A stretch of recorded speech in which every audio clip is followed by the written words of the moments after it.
Paano ba ako nagsusurvive dito sa Marinduque? Ngayon ay January 17 o 16 na ba? Hindi ko na alam ang araw eh. Ngayon ay Huwebes, 2025 na pala. Pumunta ako sa bayan at namili naman ako kahit paano makakain. Babaunin ko bukas, papunta ako sa ospital sa Buwak. At dahil alam naman natin na magastos, kaya pagkakasya na lang natin ang konting biyayang na ambon sa atin. Kaya eto nga ni. Ang presyo nga ni pala ng Monay. Monay o ang tawag nila dyan ay sa Bulacan ay bowling. Dito naman ay buns. Whatever. Ang presyo na niyan ay 20 pesos. At ito na nga ni Oishi prawn crackers. 8 or 9. 9 pesos yata yan. At sa tindahan, nabibili naman ng 10 or 12. Kasi ito naman si Boy Bawang. Last week, nakabili ako ay 25. Doon naman kay Bossing ay 19 lamang. At iringaning kopi ko. Ayan. Kabaon na tayo bukas ng kopi ko.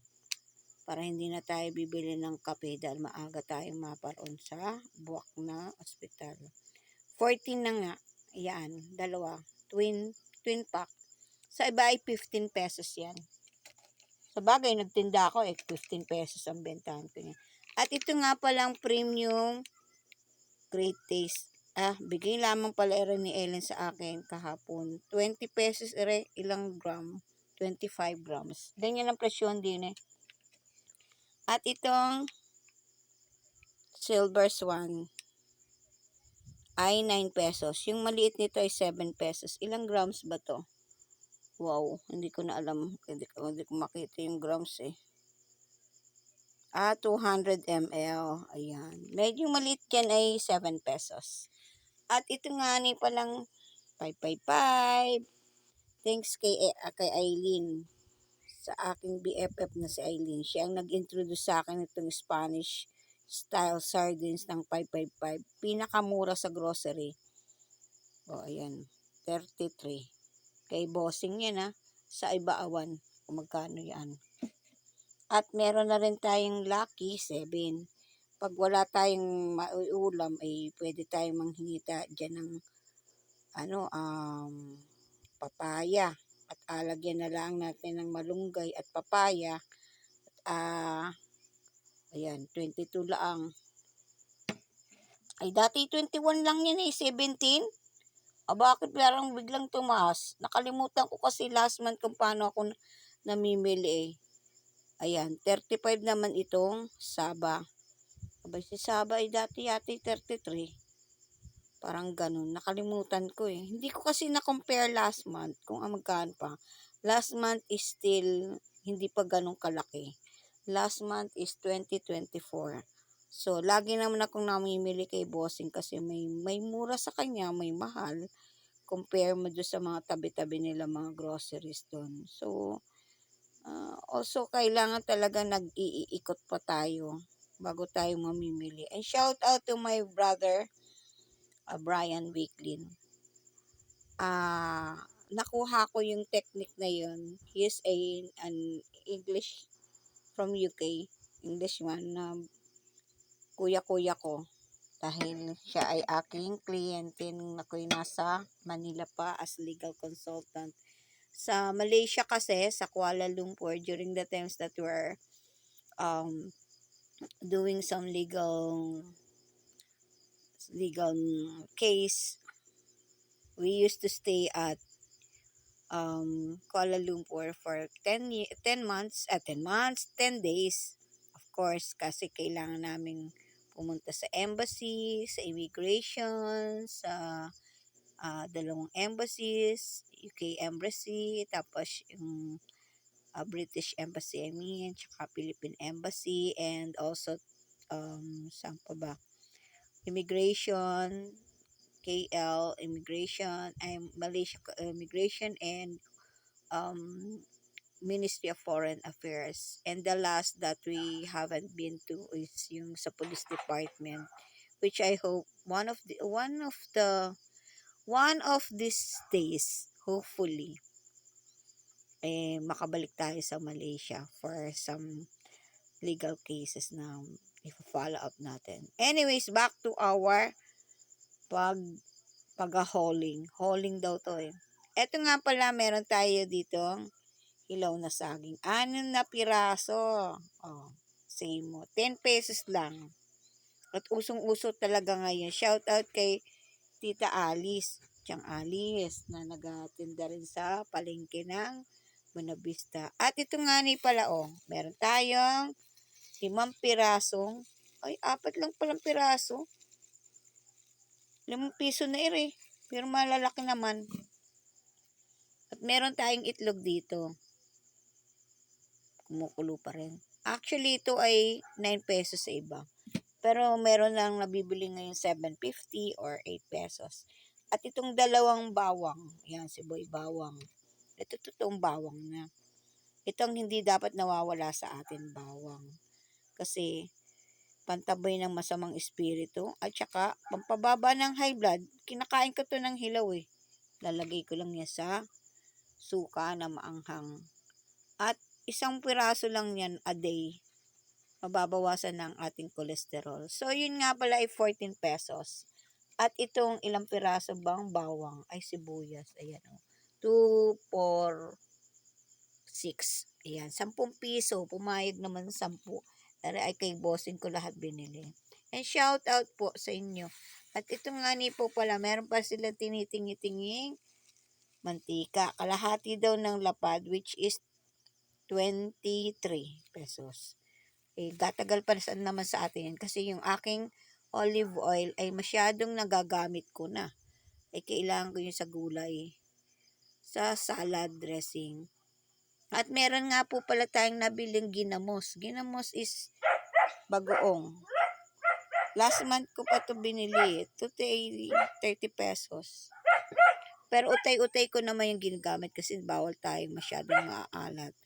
At ito nga ni pala, uling. Uling ay 20 pesos lang. Kahoy yan na uling. Kasi, naubos na yung dala-dala kong uling galing sa Maynila.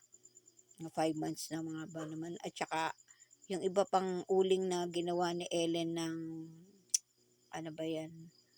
Nung sila'y maglukad at ginamit sa lechon, may natira pa sa aking mga 1/4 ng sako. Ayun. Yun ang inuutay-utay ko at nag-goodbye na siya kahapon, kagabi.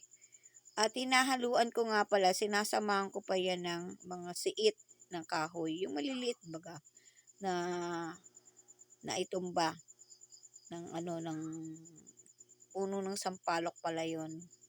Salamat, bago mag-Christmas ay meron pa tayong 1 sako dyan. Ngayon ay kakaunti na lang.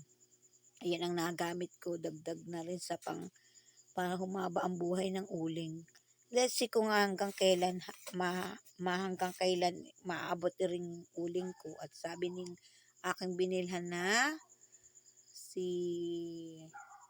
Ate Waway Katamyo na kamag-anak naman ni Tio David, ang aking bossing dati at pinsan nila nanay. Mga Valenzuela kami. Yan. At ito na nga po ang ating maliit na maigsing howling. Howling ha. Howling, hindi Howling. Hauling, Hauling.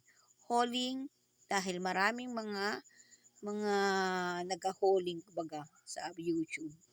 At ito nga pala ay sa aking YouTube channel, which is Amelia Cuentista. Please subscribe, watch, comment, and like the videos na meron pa na tayo mga 365 subscribers. And shout out to the isang dalagita na kasabay ko kanina ay hindi pa niya sinabi yung name niya, pangalan niya. Pero ga-comment daw siya. At aking shout out ang kanyang pangalan, taga Malbugbaga. At yun na nga sa lahat ng mga taga-Sabang, sa ating mga ka-friendly dyan, mga kamag-anakan. Kay Chabila na 99 years old na, shout out to Chabila and Ate Narsing. And to Miss White, at saka sa iba pang mga mandak. And to Marilyn Mandak. Thank you, Neng, sa iyong pag-aalala sa amin, always. Thank you so much. Kabayan ka ng Diyos lagi. At saka kay Leonarda, sa aking pinsan na nandyan naman sa Tarlac na MCGI at si iba pa. Marami. At saka lalo na kay Monique Simeona Mandak Valenzuela. So, yun lang mga ka-frenny. Hanggang dito na lang at insufficient stories na tayo. Bye for now. See you again. At yun lang. Goodbye na nga sa inyong lahat. Sana'y marami pa tayong biyayang matamasa at maipamudmud rin in the future. So, shout out naman sa inyong lahat. Paki-subscribe na para once na nag-monetize na tayo ay makakatulong na rin naman tayo sa iba pa. Meron din akong Facebook account, Amelia de los Santos. Yun lang po. At shout out ulit sa lahat. Maraming salamat. God bless. At kay Adora, kay Simeona, magkakapatid na mga anak ni Tio at Tia, Chapuring, Josefina, Robbie, and meron nga palang piyesta sa linggo sa Buena Vista proper. For ano ba yun? Ano bang 17 yata? I don't know kung 19. Not sure. Pero Sunday yon sa linggo na at magandang itsura ng Kabayanan ngayong gabi. Dahil ako'y nadaan doon at ako'y nakapag-tricycle ay nasipat ko baga. Kumbaga ay namataan ko man naman ang mga pailaw doon. At meron parang mga street dancing sa Sabado yata or sa Sunday mismo. I don't know. Pero yun nga, ako'y nag-aimbita sa inyong lahat na ating subaybayan ang panibagong mga kaganapan sa linggo. Kala mo ako may-ari ng ako'y taga-bayan At ay hindi naman sana makikipamyesta kundi tayo ay magsimba at manood ng mga palabas nila doon. Yun lang po, shoutout kay Tio Eddie Peralta, ang aming president na senior citizen dito sa Malbog, Buena Vista. At sa lahat ng mga friendly dyan, thank you so much. Bye-bye everyone.